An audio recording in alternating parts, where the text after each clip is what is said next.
All right, the Paris Peace Conference.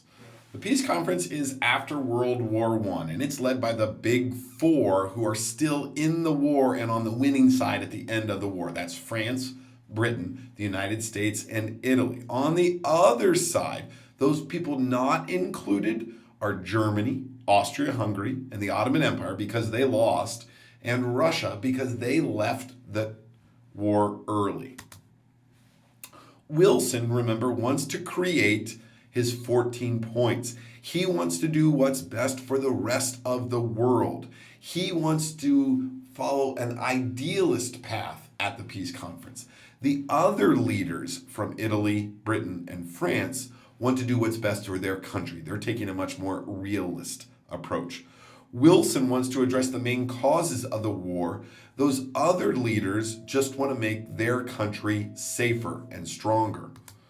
France, for example, had been attacked by Germany during World War I and 40 years before during the Franco-Prussian War. So they want to weaken Germany so Germany cannot attack them again. This is why they push to have the treaty include a reduction in Germany's army down to less than 100,000 men.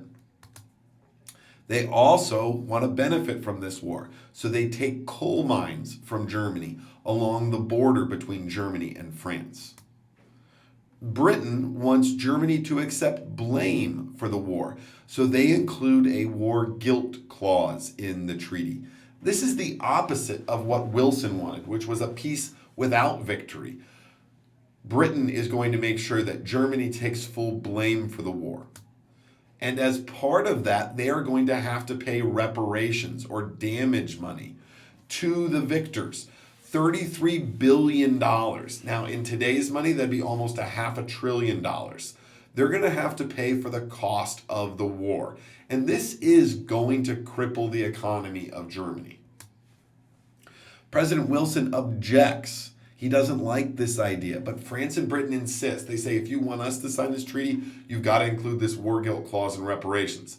And they also tell Wilson that this is the only way that Britain and France will be able to pay back the wartime loans that France and Britain got from the United States. So if America wants to get its money back, they're going to have to agree to the war guilt and reparations against Germany so France and Britain can have the money to pay them back. Wilson eventually agrees. He gives in. He goes against what he wants in the hopes of getting the League of Nations approved. He thinks that as long as he can get the League approved, he can solve these other problems later. Self-determination for some ethnic groups is granted in Europe. We see Czechoslovakia created for the Czech people and the Slovak people. We see Poland created for the Polish. Estonia, Latvia, Lithuania are all created, and Yugoslavia is created, although that includes a number of diverse groups. Germany lost a lot of land. All those little pieces of land with a flag pointing to them used to be part of Germany and are now part of another country. Italy took a little bit of land from Austria as well. German colonies are taken from Germany around the world, but they are not given independence. And France and Britain are going to take over parts of the Ottoman Empire in the Middle East, but again, they're not going to get their independence. The League is created so that nations can work together, and Wilson really hopes this can correct some of those flaws of the peace treaty, using what's called collective security, where the countries will agree to join together to deal with nations that are threatening peace.